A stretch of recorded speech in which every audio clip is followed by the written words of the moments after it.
João Pedro era um homem comum.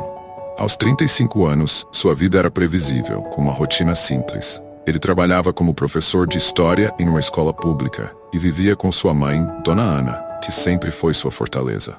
A vida era tranquila, até o momento em que tudo começou a mudar com uma dor aparentemente inofensiva no estômago. No início, João ignorou. Achou que fosse estresse ou má alimentação. Mas a dor piorou, tornando-se insuportável. O medo acompanhava constantemente, o medo de que algo estivesse terrivelmente errado, mas ele não estava preparado para encarar a realidade. Esse era o primeiro ponto de tensão, a incerteza, o medo do diagnóstico. Finalmente, pressionado por sua mãe, João foi ao médico. O diagnóstico foi implacável: câncer no fígado em estágio avançado. A notícia chegou como um golpe seco. Seu corpo parecia entorpecido. Era difícil acreditar que algo tão sério estava acontecendo com ele.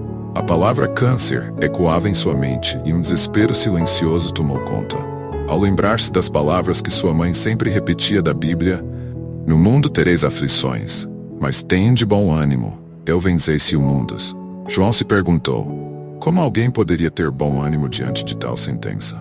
A quimioterapia começou logo depois. Cada sessão drenava sua energia física e emocionalmente. Ele já não conseguia reconhecer o homem que via no espelho, pálido, fraco, os cabelos caindo, a vitalidade sumindo.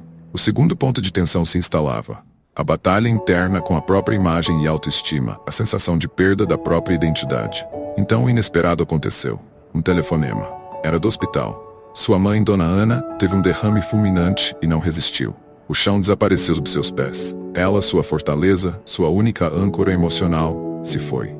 João caiu de joelhos no meio da sala, gritando por um Deus que agora parecia distante, quase ausente. Esse era o ponto mais profundo da dor. Um gatilho para quem já perdeu alguém querido, a morte súbita e o abandono emocional. Naquela noite, sozinho em seu apartamento, João olhou para a velha Bíblia de sua mãe, deixada sobre a mesa. Algo o empurrou a abri-la. Ele passou os dedos pelas páginas desgastadas, até que seus olhos pararam em Jeremias 29:11. Porque eu sei os planos que tenho para você, planos de te prosperar e não de te causar mal, planos de te dar esperança e um futuro. Ele ficou em silêncio por um longo tempo, refletindo sobre aquelas palavras. A dor não passou, mas naquele momento algo começou a mudar. Era como se uma pequena chama de esperança tivesse sido acesa. Esse era o ponto de virada inicial. A ideia de que a dor, embora imensa, não precisava definir o futuro.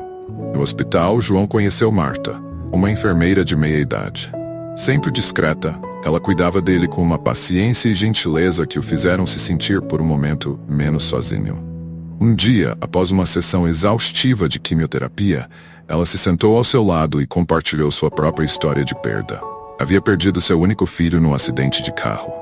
Ela descreveu como se sentiu vazia por meses, sem saber como continuar, mas algo dentro dela a empurrou para frente, mesmo na escuridão.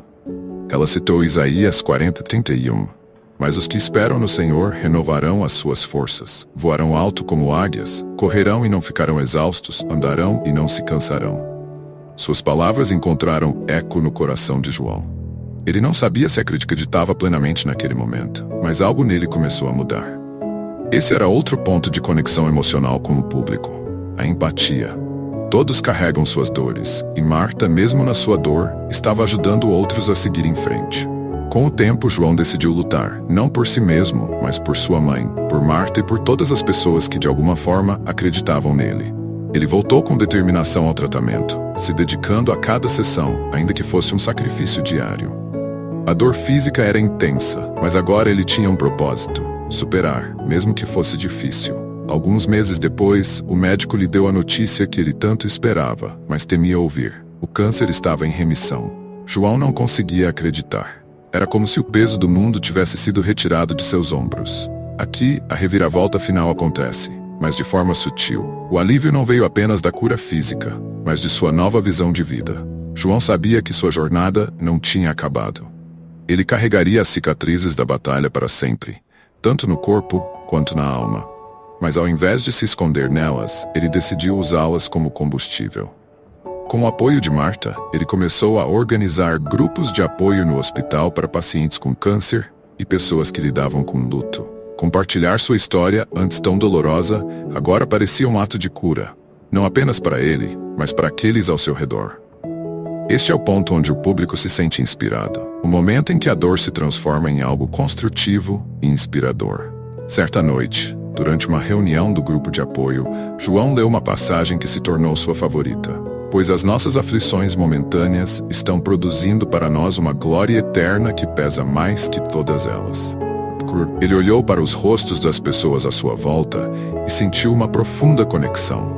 Sabia que, assim como ele, todos ali estavam em suas próprias batalhas. Ele concluiu: a dor não é algo que podemos apagar. Ela pode nos derrubar, nos deixar no chão, mas também pode nos ensinar. O que vamos fazer com essa dor? Vamos nos permitir ser destruídos ou vamos transformá-la em força? A escolha, no final, sempre será nossa. Às vezes, a dor é tão profunda que parece nos sufocar, mas é nesse abismo que descobrimos o verdadeiro poder da fé e da resiliência. A dor não nos define, o que fazemos com ela, sim.